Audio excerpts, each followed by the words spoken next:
Bem-vindos e bem-vindas a mais um episódio do Psicologcast. Esse é um podcast que leva ciência até vocês com o apoio institucional da Faculdade Psicolog e do site de cursos livres Onde Aprendo. E esse é mais um daqueles episódios que a gente tem muito prazer de trazer para vocês aqui, porque tem uma convidada muito especial que a Juliana vai apresentar para vocês. E lembrando que eu sou Henrique Tucci, estou também aí no Instagram da FAPSI. Se você quiser continuar seguindo nossos conteúdos, vai lá, segue, clica, favorita e acompanhe cada um dos episódios, que são imperdíveis. Mais um, né, Juliana? Pois é. Olá, sejam bem-vindos. Prazer imenso em estar aqui com vocês hoje. Eu sou a Juliana Setem e hoje eu vou apresentar a nossa convidada mais do que especial, a Alessandra Turini Bolsoni Silva. A Alessandra, ela é psicóloga formada pela UFSCar. Ela tem mestrado em educação especial, também pela UFSCar. O doutorado dela, ela fez em psicologia na USP. O pós-doutorado, ela fez na Faculdade de Medicina de Ribeirão Preto, também da USP. A Alessandra tem livre docência em psicologia clínica pela Unesp de Bauru. Atualmente, ela é professora associada livre docente em psicologia clínica da Unesp de Bauru. E leciona tanto no curso de psicologia como no programa de pós-graduação em psicologia do desenvolvimento e aprendizagem. A professora Alessandra participa de grupos de pesquisa tanto do CNPq como na Ampep, em temas relacionados a habilidades sociais e análise do comportamento. A Alessandra também é supervisora em terapia analítico-comportamental e editora de algumas revistas de análise do comportamento. Gostaria muito de agradecer a sua presença, Alessandra, nesse bate-papo aqui com a gente. Seja bem-vinda. Obrigado mesmo. Muito obrigada, Henrique, Juliana, muito obrigada. É um prazer estar com vocês hoje. Que bom. Eu queria começar, Alessandra, como esse é um podcast que vários estudantes de psicologia assistem, né? Então, eles costumam se inspirar nas pessoas que vêm aqui, pessoas tão especiais como você. Eu queria que você começasse a contar para a gente um pouco da sua vida acadêmica, né? Como é que você resolveu fazer psicologia? Bom, eu sempre soube que queria fazer psicologia nos vestibulares, sempre prestei psicologia. Eu acho que eu sempre me interessei por descobrir as coisas. Então, eu sempre fui uma pessoa que queria conhecer e aprender. E, em particular, sempre me interessei pelo ser humano e tentava entender, mesmo antes da psicologia, por que as coisas funcionam assim, por que as pessoas se comportam assim, por que as pessoas sentem assim, por que sofrem deste modo. Eu tinha muitas perguntas e não tinha respostas, né? E achei que a psicologia era um lugar que eu poderia encontrar isso. Hoje, eu penso que se eu tivesse feito filosofia, eu também ficaria feliz. Então, realmente me interesso pelo conhecimento. Acho que isso foi até hoje. Né? Sempre tem muito mais perguntas do que respostas, e isso sempre me moveu. Né? Acho que essa foi a principal motivação, e o interesse pelo ser humano em particular. Né? E quando que você se encontrou pela primeira vez com a temática de habilidades sociais? Então, como eu, naquela ocasião, prestei vestibular para a UFSCar, foi o primeiro ano de vestibular para a UFSCar. E foi uma coisa ocasional na vida, que acontece sem a gente ter ideia. Então, naquela ocasião, né, muito antigamente, eu prestei, era FUVEST na ocasião, e eu prestei o UFSCar simplesmente porque meu marido se interessava por áreas de terapia ocupacional, fisioterapia, e aqui na USP, porque eu era dessa região, né, de Sertãozinho, não tinha. Então, coloquei como primeira opção lá. Hoje é Enem, naquela ocasião era FUVEST. E foi então que eu passei lá. E primeira turma tem tudo para dar certo, mas a coisa vai acontecendo aos poucos. Então, por acaso, o Almires e o Delprete foram para lá, né? E foi aí que eu tive contato com habilidades sociais, também no início da carreira deles. E começamos com primeiro monografia, né, de curso com eles, iniciação científica com eles, e assim que eu, né, acabei me interessando pela área, daí fiz mestrado, daí eu quis sair do mestrado de lá, vim para a USP porque eu queria um título que não fosse educação especial, que pudesse ser um pouco mais abrangente, mas segui trabalhando na temática. Eu vi sentido como uma forma de trabalhar interações sociais, né, que era uma coisa que desde sempre me interessou. E só um recorte para quem aí da nossa audiência talvez não conheça, né, ou pessoas que na cidade, na comunidade não conhecem, professor Almir, professora Zilda Delprete, são referências muito importantes, acho que internacionalmente, da análise do comportamento, e é um privilégio realmente iniciar uma carreira já em contato com eles, deveriam estar com todo o gás de implantar uma área, como fizeram ao longo do tempo e continuar sendo referências. Mérito importante que eles tiveram, né, de trazer o campo das habilidades sociais para o Brasil, né, e formaram muita gente nessa direção. Foi um privilégio. Eu mesmo passei mestrado lá também e realmente é privilegiado o ambiente. E em qual tema que você trabalhou no mestrado?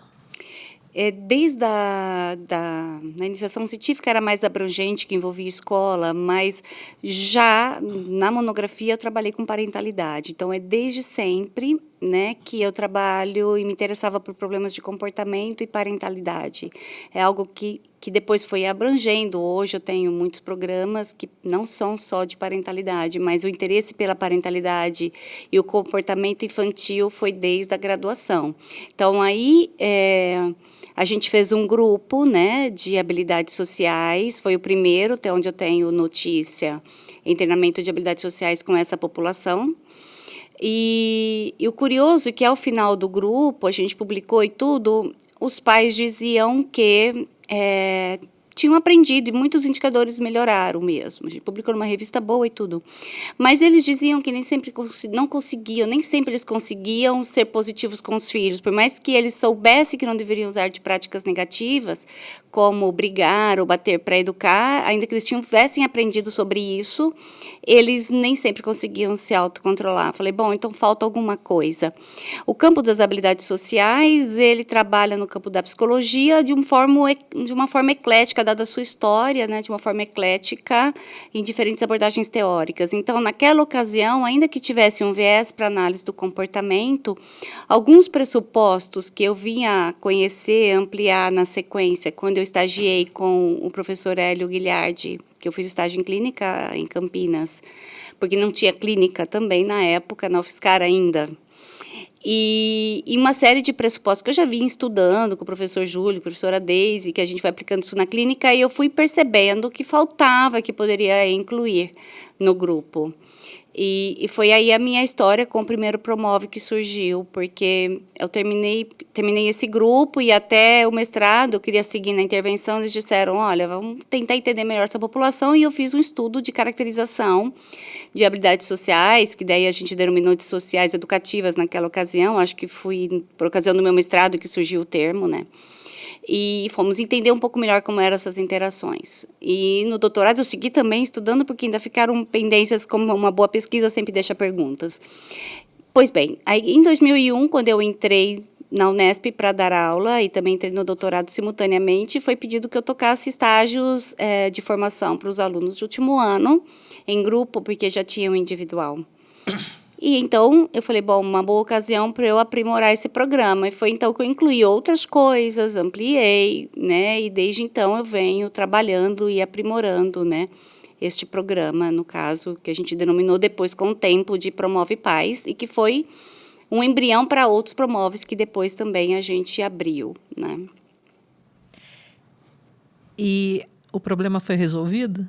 Aquele problema que surgiu lá Sim, no mestrado, aquela queixa dos pais, né, sobre não conseguir ter essa educação mais positiva. Sim, foi. Tá. Uma das coisas que eu julguei que era um problema e que hoje a gente vê respaldo na literatura, como fala em treinamento de pais, é que era altamente estruturado. Então, muito mais focado no terapeuta do que numa colaboração entre pais e o terapeuta.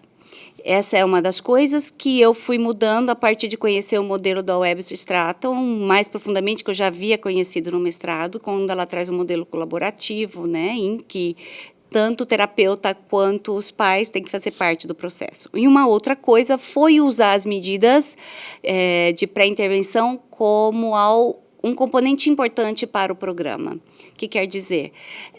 Por mais que a gente tenha um programa com alguma estrutura, ele garante uma flexibilização, que hoje a APA, já desde 96, afirma que é muito legal você ter programas com uma certa estruturação, desde que garanta a flexibilidade. E isso quando eu já tinha feito isto, né, entendido isto.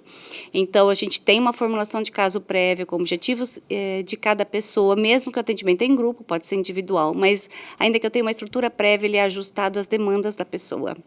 Então, não adianta eu querer falar sobre uma temática e os pais quererem falar sobre outra. Então, por exemplo, digamos, eu quero falar sobre comunicação positiva, mas o pai quer falar sobre a porta que o menino quebrou na escola e veio a reclamação em casa.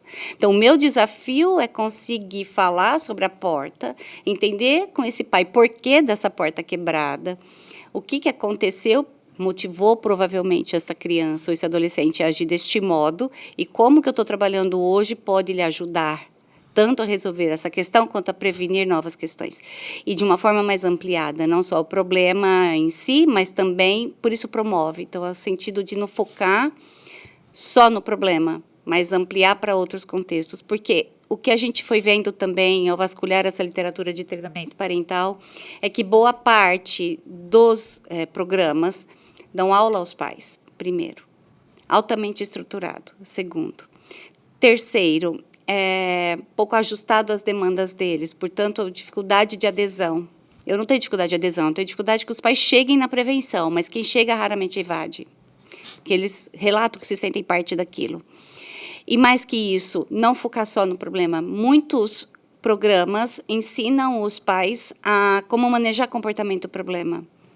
Eu também vou ensinar com o programa como manejar comportamento problema, mas eu entendo que eu estou indo também na contramão de criar um ambiente positivo para diminuir a chance desse comportamento problema também aparecer. Certo que eu também vou ajudar os pais a entender e lidar quando ele aparece, mas muito foco na promoção. Então, autores que eu fui me aprofundando depois, como Gold Diamond, que vai dizer sobre a importância do modelo construcional, né, de que a gente foca na psicologia ou na psiquiatria muito mais a promoção de repertórios alternativos ao comportamento problema, como a questão do colaborativo, como a questão da formulação do diagnóstico que acompanha toda a intervenção. E isso tudo vai dar a flexibilidade ao programa. Eu penso que a gente conseguiu. Então, foram feitas muitas pesquisas em mestrado, doutorado, apoiadas pelas agências de fomento também. E hoje a gente tem o programa aplicado com excelentes resultados, com crianças com internalização, adolescentes, externalização. Então, internalização pensando na criança e adolescente que sofre mais com ansiedade e depressão, como aqueles externalizantes, que envolve mais desobediência, agressividade, etc. Então, a gente já testou com criança, com adolescente, individual, em grupo, online, presencial. Atualmente, eu estou com um aluno em Porto fazendo doutorado de sanduíche, já é o terceiro que segue lá, também aplicando na população de Portugal os programas. Enfim, a gente tem dados que me deixam assim, segura de que a gente está no caminho.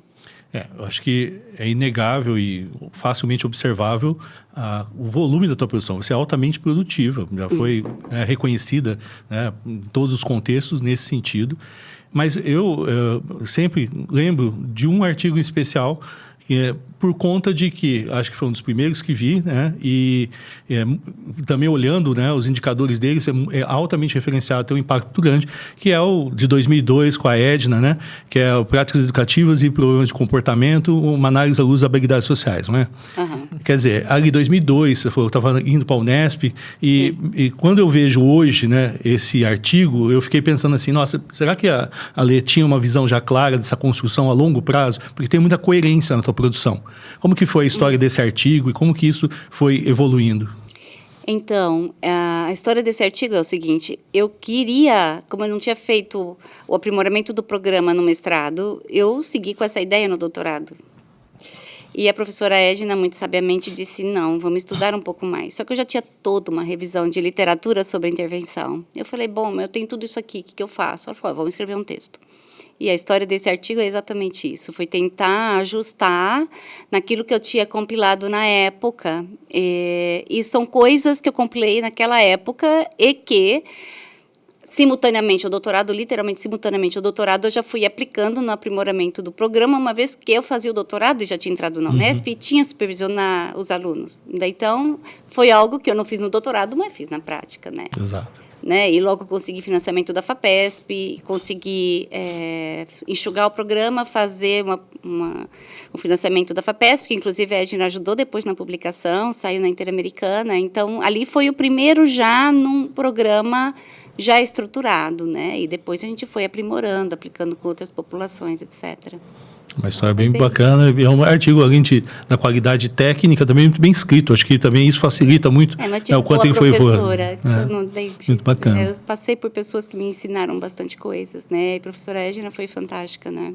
Além de me colocar no mundo do doutorado, foi também assumindo coisas que não eram dela, ela não precisava fazer isso, porque isso eram coisas, né, paralelas, e ela fez, ajudou, ensinou, foi ótimo.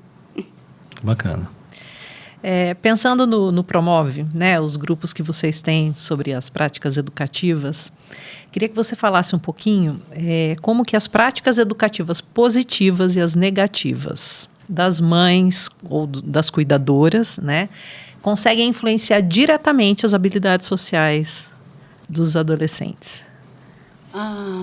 Quando você tem uma análise que não é exatamente linear, você consegue ver a relação entre essas coisas. Então, por exemplo, vamos pensar numa situação prática, né? Então, digamos que um adolescente está diante de uma bronca ou de uma chamada que os pais dão por estar fazendo, sei lá, brigando com o irmão ou não está estudando e ele bate porta, briga, etc.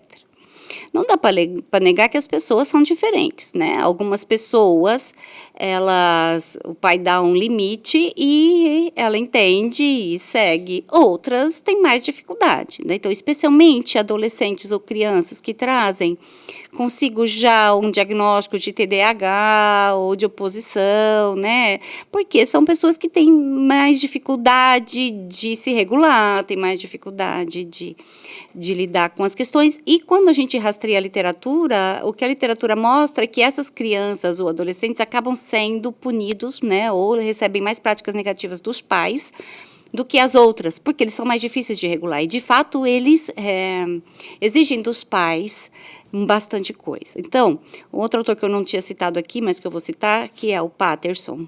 Basicamente, do exterior, eu me baseio muito no Patterson e na Webster, como modelo colaborativo, de que fala também de trabalhar de uma maneira mais ampliada e os pais apoiarem, e o Patterson, que ele desenvolve o que ele chama de modelo coercitivo. Então, o que ele diz?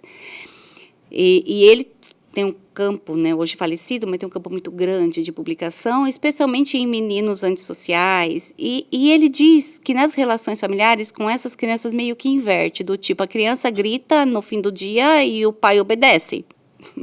Por quê? O pai tenta falar de um jeito, fala de outro e fala de outra, a criança não obedece, e então ela grita, ela agride e o pai acaba cedendo. E com isso, o que a criança aprende é que ela consegue deste modo o que ela quer, porque os pais estão nessa interação. Então, quando os pais chegam para a intervenção, e em geral chegam com quadros por vezes mais graves, nem sempre a gente tem o prazer de trabalhar com as pessoas na prevenção. Às vezes já chegam com coisas assim bem impactantes, como agora a gente tem um projeto, acabamos de fechar um projeto de extensão em Hortolândia. Uma antiga aluna minha, Jéssica Rovari, estou citando todo mundo, ela fez o doutorado e está trabalhando em Hortolândia, e junto com a prefeitura, né, e o ambiente onde ela está na equipe de atenção às crianças em maior vulnerabilidade, o conselho tutelar, e a gente está lidando com essas famílias. Então, a gente treinou a equipe para intervir lá. E crianças que não vão para a escola, e crianças que os pais já não sabem o que fazer. Então, a gente está também lidando deste outro lado. Mas, voltando. Quando esses pais chegam, não é meu desejo, e não deve ser assim, culpabilizar os pais, porque a gente tem que compreender que não é fácil lidar com uma criança que externaliza tanto. Então, a gente tem que ajudá-los a compreender motivos pelos quais eles agem deste modo e por que será que essa criança está agindo deste modo. Em externalização, o que a gente nota é que os pais têm dificuldade de manter uma consistência. Então, aí é multideterminado, e isso meu estudo prévio com essa família vai me ajudar. Então, essa pessoa pode sofrer com depressão. E ao sofrer com depressão, a gente sabe a correlação direta, que é muito mais difícil segurar e ter clareza do que deve ou não estabelecer limites e manter a consistência, por mais que essa criança possa, inclusive, agredir os pais, ou esse adolescente agredir os pais. Tem pais que relatam, eu tenho medo dele. Mas isso foi uma história construída. Uma história construída. Então, a falta de consistência, que tem uma explicação na história desses pais, também explica. Uma outra coisa que passa pelas regras, ou crenças que esses pais têm.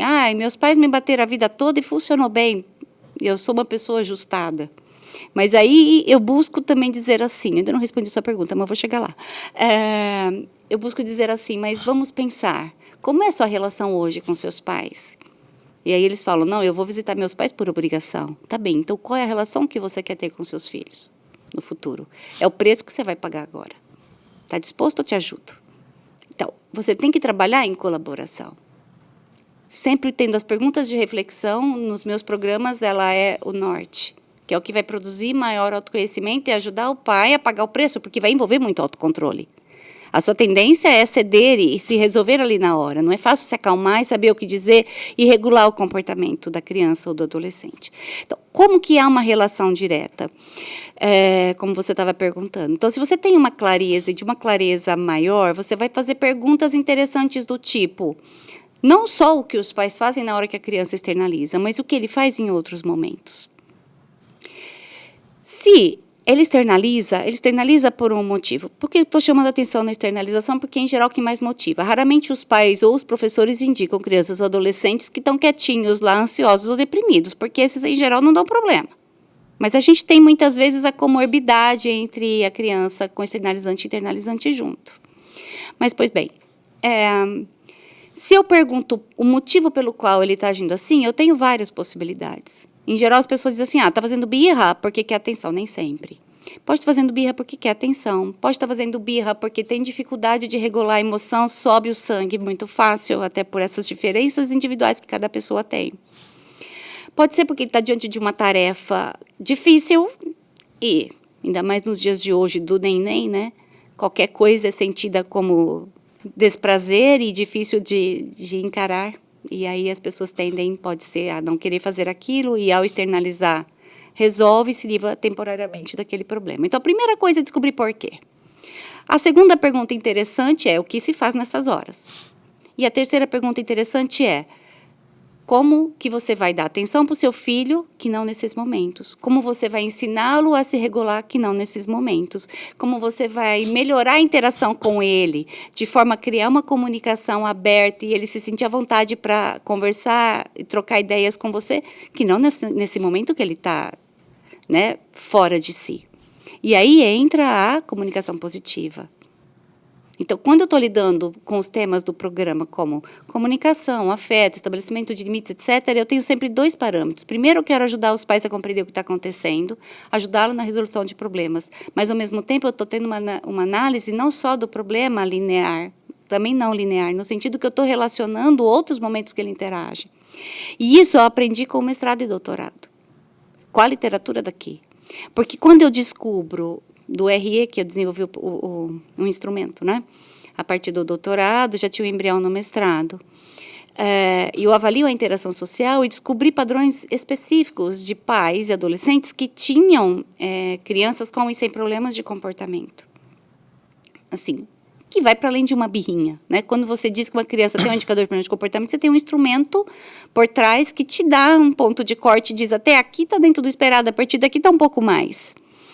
E, por exemplo, todos os pais comunicavam, mas as crianças cujos pais, adolescentes também, cujos pais tinham problemas de comportamento, as crianças com problemas de comportamento, comunicavam, conversavam com as crianças só nas horas de dar bronca. Então, conversar para ensinar o que é certo e errado é excelente. Isso as crianças e os adolescentes sem problemas, os pais também fazem. A diferença é falar só com eles nessas horas. Então, por mais que o pai esteja... E aí eu escutava nas entrevistas, os pais diziam, mas eu converso. Eu peço uma, peço duas, peço três, na quarta eu surto. Mas o que acontece? Vira só um sermão, porque a sua comunicação ela é pobre no sentido de você só interagir nessas horas. Você não conversa sobre assuntos de interesse. E aí entra o positivo na hora que eu estou lidando com os pais e entender esta relação.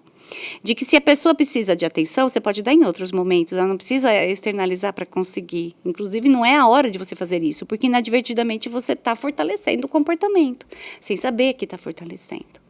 Ele precisa de regra e de limite, por mais que ele não entenda isso, você tem que segurar firme. Vai ser mais fácil para uns, mais difícil para outros, vai reclamar, não importa, o que pode, pode, o que não pode, não pode. E a consistência, consigo mesmo e com quem lida com a criança.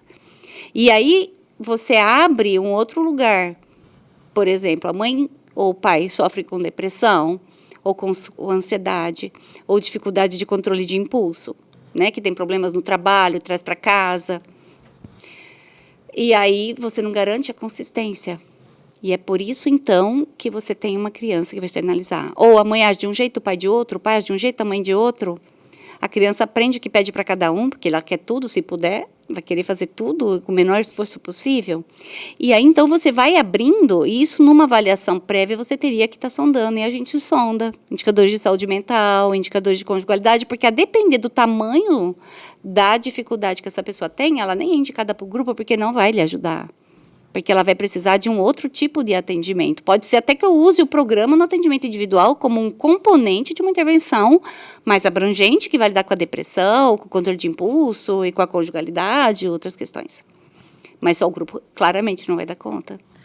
Além desse tópico importantíssimo, que é a comunicação positiva, fala um pouquinho para a gente sobre os outros tópicos que vocês trabalham dentro do programa. Até podemos fazer aquela distribuição que são os eixos, né, da habilidades educativas, né? Que a gente fala aí de estabelecer limites, afeto, comunicação.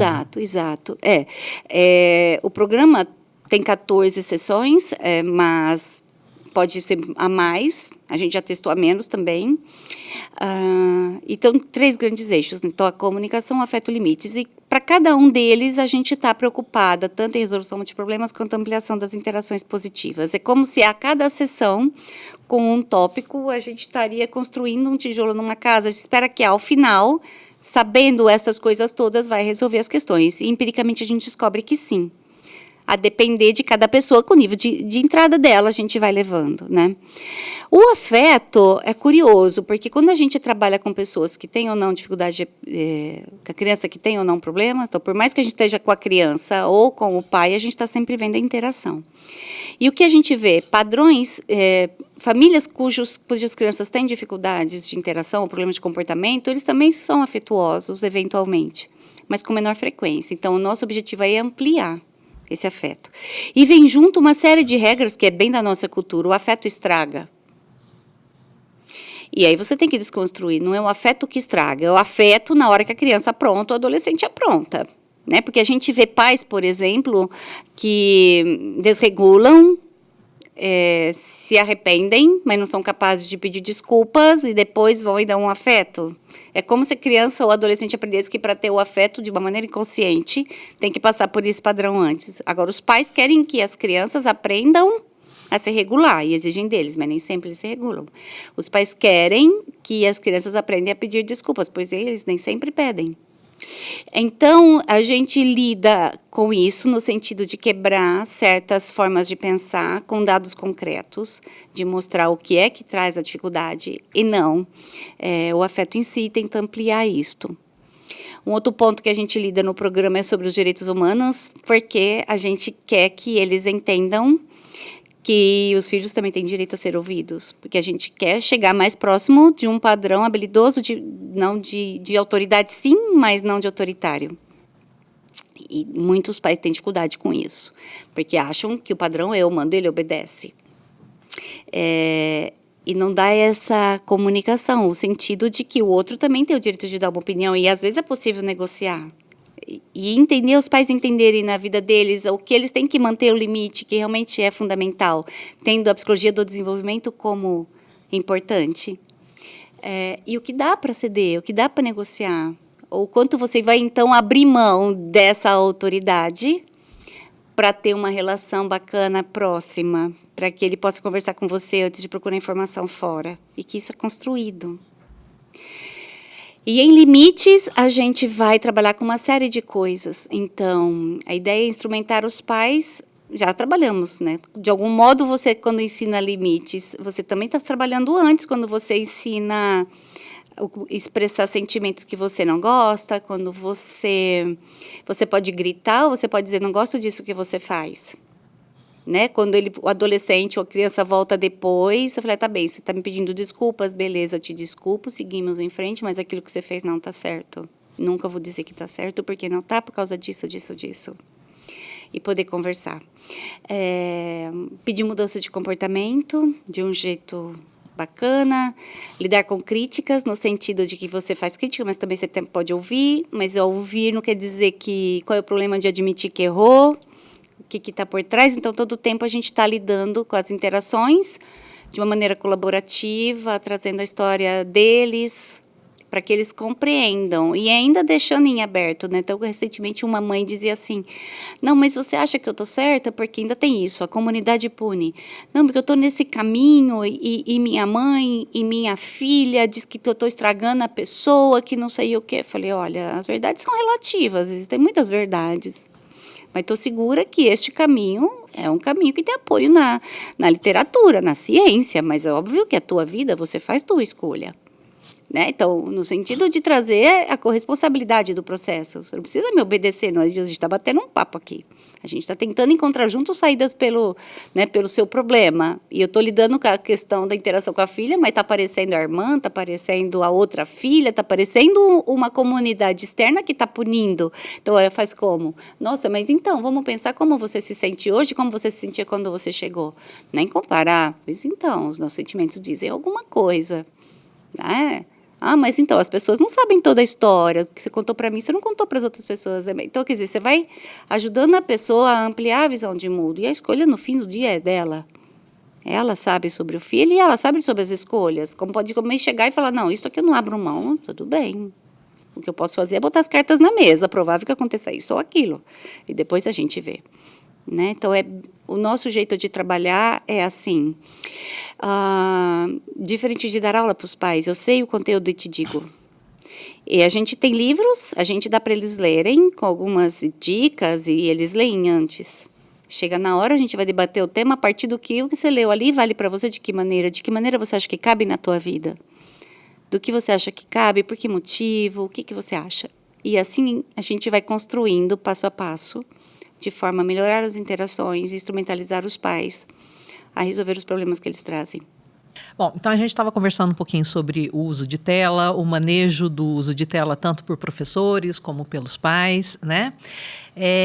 Eu queria que você falasse um pouco sobre o programa Promove.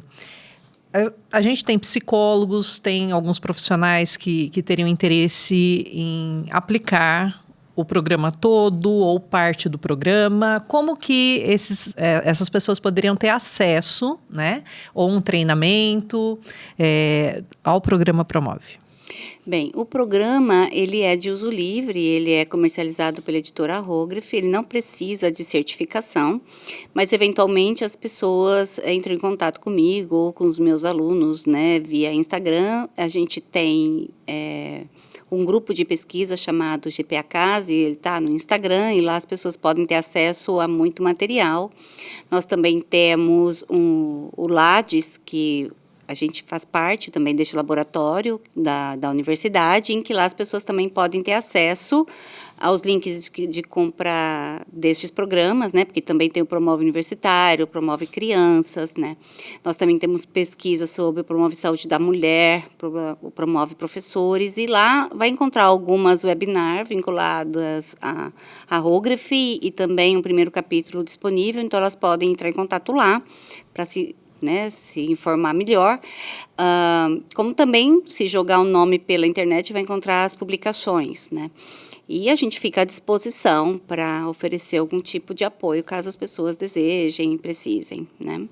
Tá. E para que esses profissionais aprendam um pouco sobre o uso de tela, né? O Promove ajuda nisso? Nós temos uma pesquisa conduzida pela professora Jocelaine, da Universidade Federal do Paraná, com uma aluna dela, em que ela selecionou temáticas do programa e trabalhou em grupo com pais exatamente para ensiná-los, a partir desses comportamentos que a gente prevê no programa, a colocar o limite e a direcionar para o uso de telas. E os resultados foram bem importantes, bem bacanas. Bacana. quando a gente está falando dessa questão, né, muitos exemplos recentes, existe, acho que, muita confusão entre o que é um comportamento assertivo, o que é da chamada aí, né, psicologia positiva ou educação positiva. Existe muita confusão, né? E talvez aí seja útil a gente discriminar um pouco do que são, né, o que seria essa educação positiva e o que seria assertividade, por exemplo. Sim. No passado, Henrique, quando os pais educavam os filhos, a regra era muito próximo do que sabemos sobre autoritário, né? Então, existem, acho que as pessoas já devem ter ouvido falar, vários estilos de educação. Se a gente pegar autores como Barron, de lá na origem, sobre intervenção ou avaliação de pais. E há um conceito na literatura que o estilo autoritativo seria o melhor. Então, o que seria o estilo autoritativo? É aquele que associa tanto a responsividade como a exigência. Então, dizendo de outro modo, os pais ou cuidadores precisam estar sensíveis ao desenvolvimento da criança, aquilo que ela tem a dizer, aprender a negociar, porém a exigência significa que eles precisam estabelecer limites. A criança não sabe se regular. Se formos pensar, a gente vai tender, até por uma herança filogenética né, dos nossos ancestrais, que a gente herda ao nascer, a gente vai tender ao caminho mais fácil, né? E isso ajuda a explicar também por que as pessoas têm dificuldade de se engajar numa alimentação saudável, numa atividade física, tudo aquilo que se espera que o humano possa fazer.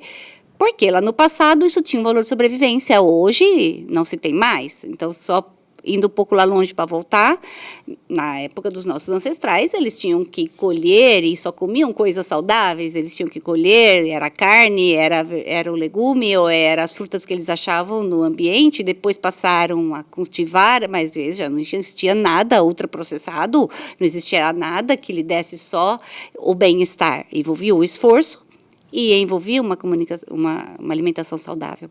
Hoje, a gente encontra tudo fácil e escolhe alimentos que são prazerosos, mas não necessariamente são alimentos de fato.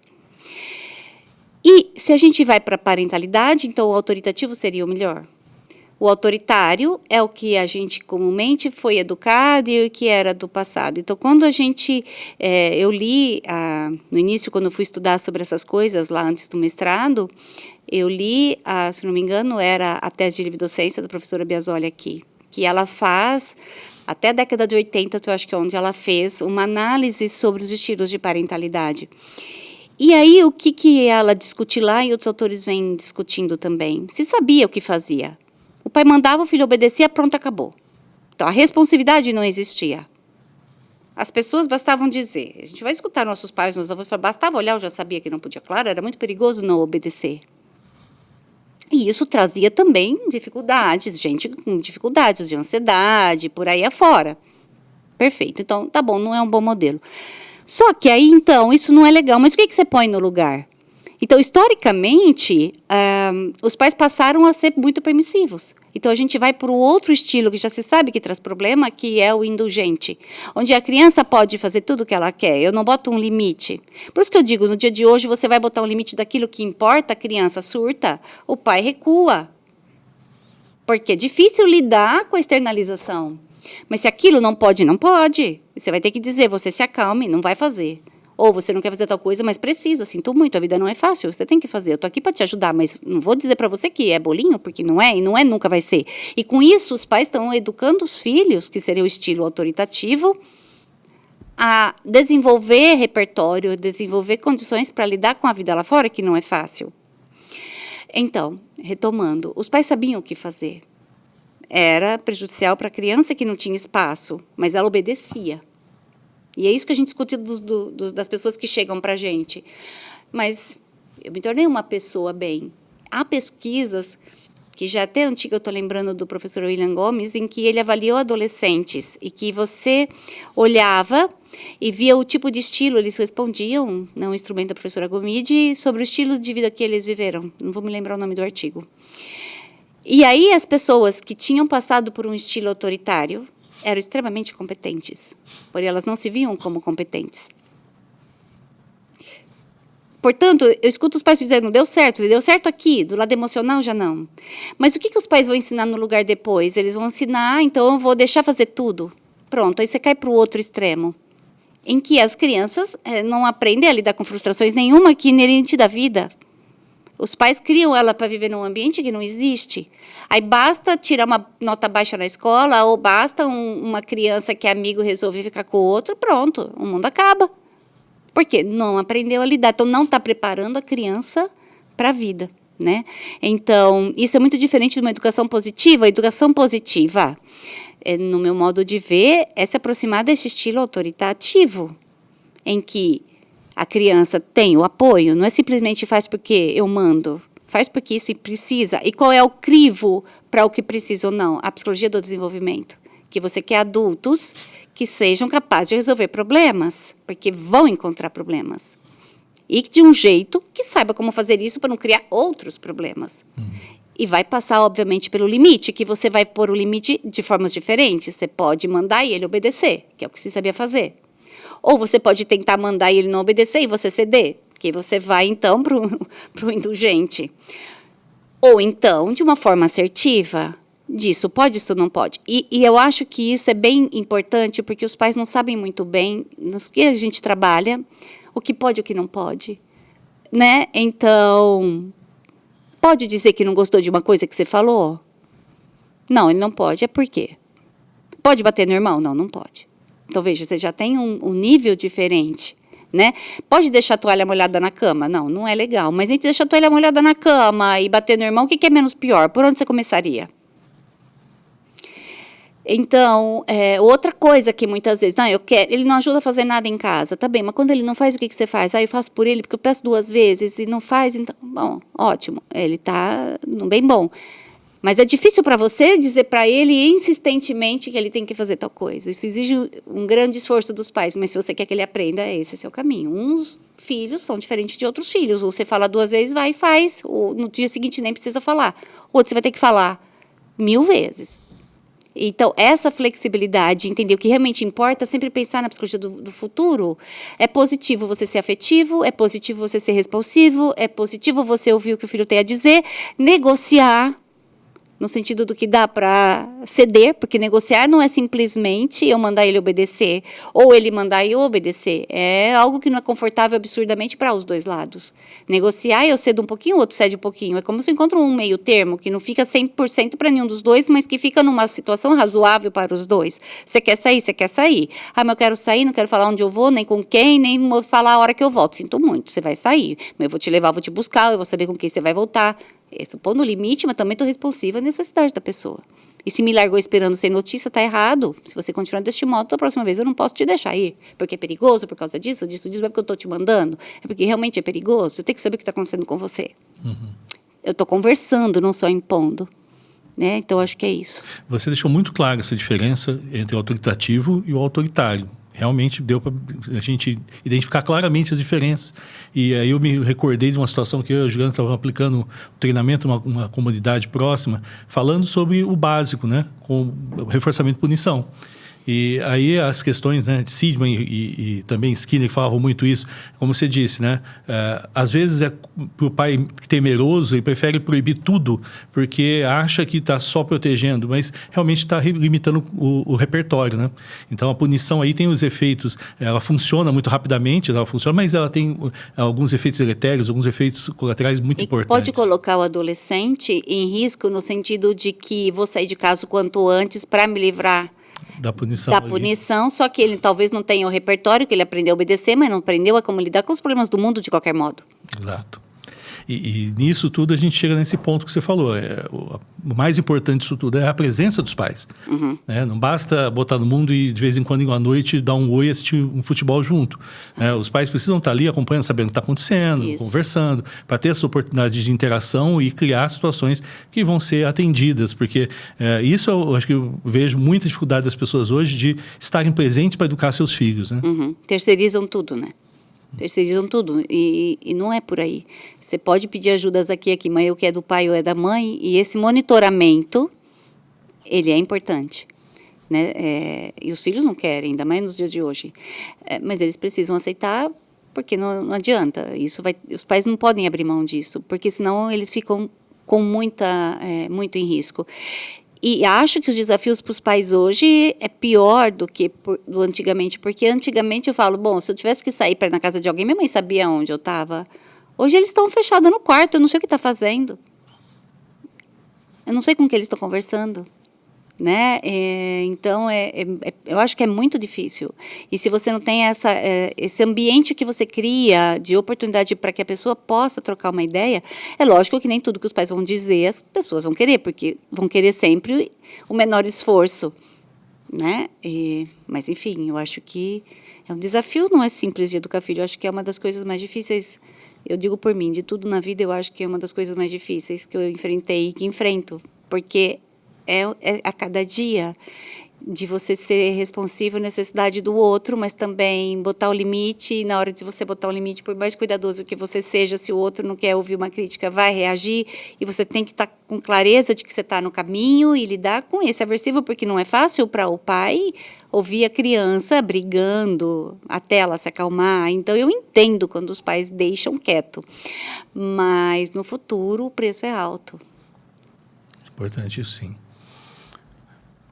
Uma questão que eu vou te falar, assim, que uma curiosidade é se você plantou uma árvore, né? Porque criou uma família maravilhosa, tem seus filhos, 10 livros, né? Foi ao todo hoje que já chegou aos 10. Ai, não sei. Acho que já passou dos 10. Eu vi 10 na última vez.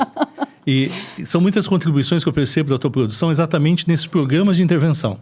Eu acho que isso é uma contribuição muito importante exatamente nesse contexto, em que a gente tem esses pais com dificuldades, professores com dificuldades. Para quem está lá na graduação e tem interesse nesses assuntos, por onde ele começa? Ele vai começar por habilidades sociais, sociais educativas? Qual que é uma trilha aí de aprendizagem para esse aluno? É uma boa pergunta, Henrique. Eu não sei, eu acho que as pessoas também, hoje, no dia a dia, acho que um pouco na linha do que a gente está falando, muitas vezes buscam respostas fáceis também.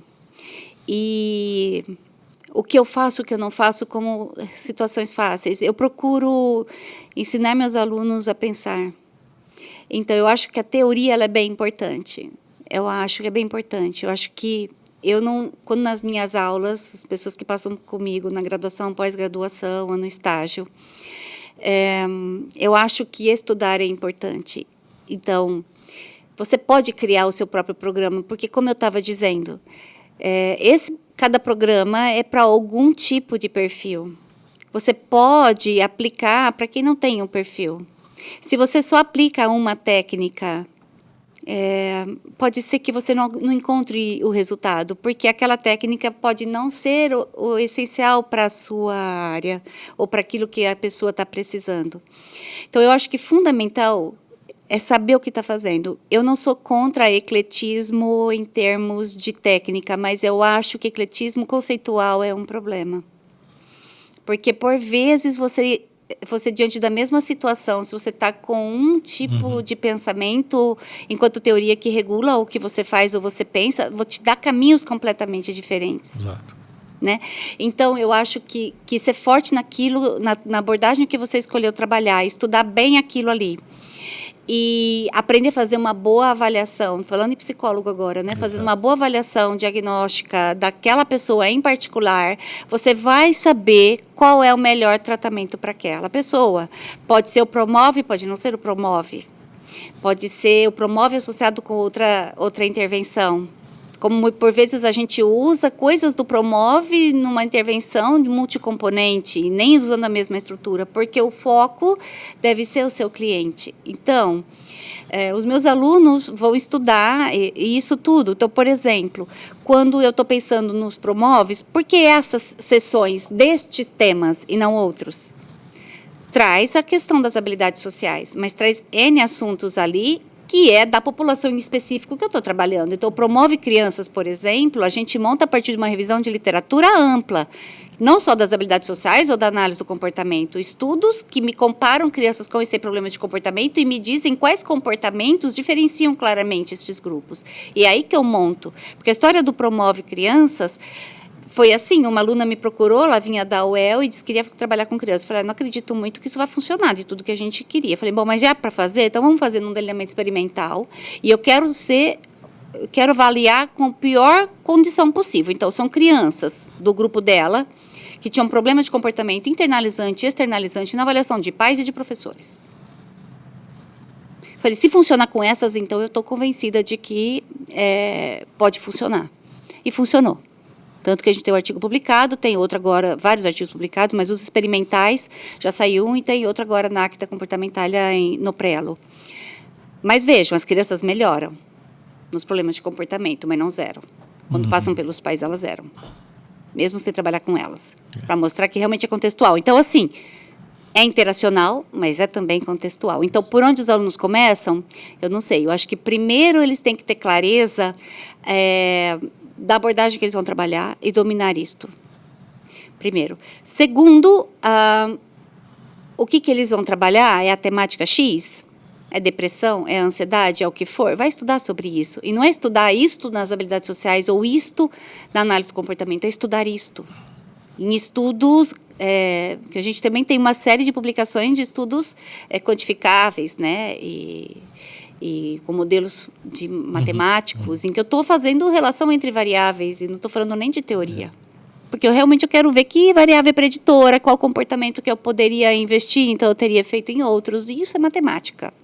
Perfeito. O que não é um perfil muito grande dos analistas do comportamento, mas eu, na minha formação, sigo também por aí. Dá para encerrar, porque eu particularmente, estou aproveitando para tirar dúvidas, coisas que a gente não conversou antes, talvez, papos que não tivemos. Mas, assim, o que você colocou, acho que é muito importante, que talvez, em alguns aspectos hoje, se defenda muito um ecletismo e as pessoas talvez não saibam nem exatamente a origem das coisas, né? Eu sei que o Almir veio da psicologia social, mas no Brasil a gente tem uma forte influência em análise do comportamento para o construto das habilidades sociais. E Estados Unidos, habilidades sociais têm mais peso do ponto de vista da TCC e da psicodinâmica na Europa.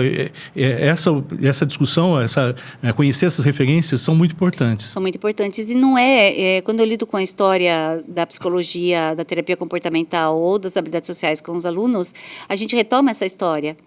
Porque na terapia comportamental, eu trabalho com comportamental, é uma enormidade de coisas.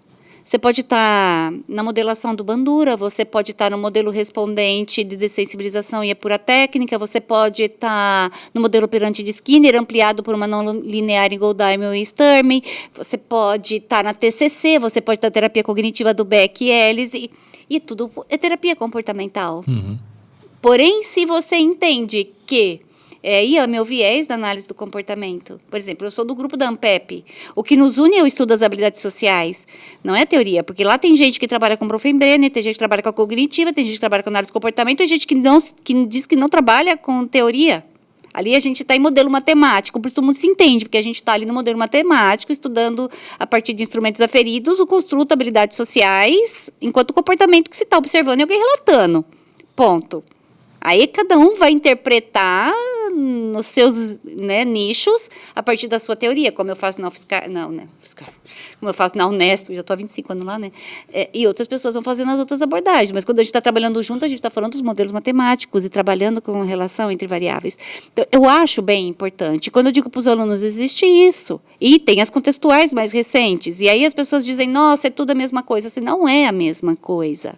A forma de fazer formulação de caso de cada uma delas é diferente. E isso, de algum modo, vai levar a tecnologias diferentes. Então, eu trabalho com terapia analítico-comportamental. Eventualmente, vou pegar alguma coisa lá da ACT ou do não sei o quê, enquanto técnica que eu posso tentar ver se com isso vai melhorar a motivação ou fazer aquilo com o cliente, eu posso usar e uso uma outra técnica. Mas não me coloco como uma psicóloga contextual, nem tenho formação para isso. A linha de base continua sendo comportamental? A linha de base continua sendo comportamental, especialmente operante e numa análise não linear a partir de Goldheim e Sturm. Então, tudo que vem depois, digo claramente para os alunos, cada um de vocês, sem preconceito, vai seguir o caminho de vocês.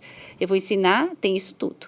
Eu vou ensinar isso, que é o que eu trabalho há 30 anos e me sinto segura a fazer e acredito que funcione, porque tem muita produção mostrando, né? Enquanto você tem dado mostrando que funciona, eu não tenho por que mudar este caminho de ação. Mas sem nenhum problema com outra perspectiva, mas eu acho que você tem que ter clareza do caminho que você lida. Então, eu tentei ajuntar Né? Então, na época que eu estudava com os Delprete, eles diziam sobre o ecletismo. Hoje, eu acho que colocam mais na análise do comportamento. Mas não era assim no início, porque é, inclusive, a história. E há o ecletismo, e que você pode usar enquanto... agora você trabalha com Skinner, então você não trabalha com modelo? Claro que eu trabalho, mas eu sei o lugar do modelo. Perfeito. Eu sei o lugar do modelo, eu não vou deixar de botar o principal ênfase na consequência. Corro o risco de ser, mais uma vez, né, taxado de dinossauro, mas eu vejo hoje algumas tendências de pessoas que às vezes falam assim, não, você tem que saber de tudo, e misturam a cognitiva com a comportamental, como se isso fosse uma virar de chave, quando na verdade é uma troca de um conjunto de conhecimentos epistemologicamente completamente diferentes. Exato. E acho que, entendo que isso é uma questão mercadológica, né? A pessoa quer se firmar numa área ali, então fala, ó, então aqui pode. Mas, na verdade, isso é um baita de um erro epistemológico, né? Então, esses conceitos, a gente corre o risco de ser mal interpretado, né? Eu acho que a gente não pode deixar de se atualizar. Sem dúvida. Temos que estudar e saber o que as coisas estão acontecendo. E acho que tem algumas coisas que a gente pode incluir, né, naquilo que a gente faz, como, por exemplo, eu li todo o texto, né, da professora Cláudia Oshiri e do Tiago sobre as terapias contextuais, e estudei, e tem capítulos lá fantásticos, como tem gente que diz, olha, eu tenho história na terapia infantil em análise do comportamento, e eu sigo com isso, incluí isto, isto e isto. Mas sabe do que ela está falando? Continua olhando pelo prisma da análise de comportamento. Exato, né? Então, é uma escolha. Tudo bem se você for mudar a chave, mas não dá para dizer que é tudo a mesma coisa, ou que esse ecletismo conceitual, quem sabe mais de todas essas coisas, eu penso, né? É mais, né, do que quem só faz comportamental, então quem faz cognitivo e comportamental está fazendo mais do que faz comportamental. Epistemologicamente, você esbarra em algumas coisas, e eu fico bem preocupada com isso. Eu faço questão de chamar atenção para isso, porque às vezes alguns conceitos que aparecem nas terapias ou autores atuais, eu faço questão de buscar o autor que é velho, tem essa vantagem, né? Olha, tá vendo? O primeiro que falou isso foi Festa, olha aqui. Goldheim já dizia isso, que fulano está dizendo. E as pessoas ficam assim, nossa, eu falei, ninguém está dizendo, está vendendo como algo extremamente novo. E que bom que está retomando essas coisas, acho perfeito, mas acho que tem que dizer a história por trás, acho que tem que dizer de onde saem as coisas, olha, isso que o fulano falou é legal, a gente está ampliando aqui, né? Perfeito. Eu acho que não se pode esquecer, na história da ciência, tudo que foi construído e melhorar aquilo que precisa melhorar, mas não precisa se abandonar coisas que se sabe que funcionam bem. Sem dúvida. Por mim, a gente ia ter que continuar muito. Eu acho que a gente deveria oficializar o convite para a gente voltar a falar um outro momento, que tem muito assunto. Foi muito bom, né, Ju? Muito bom, muito obrigada. Eu que agradeço pela sua oportunidade. presença, foi espetacular, valeu Eu que mesmo. agradeço. Muito obrigado mesmo, Lê. Foi um prazer te ver depois de tanto tempo. Eu que agradeço, o prazer é meu. E para você que está seguindo a gente, então, gostou desse episódio, muita gente vai poder aproveitar, então compartilha. Vai lá, siga a nossa página, siga o nosso perfil, clica lá no sininho para ser atualizado das informações, compartilha, se inscreva nas nossas páginas e continue com nossos novos episódios do Psicologicast. Um abraço a todos.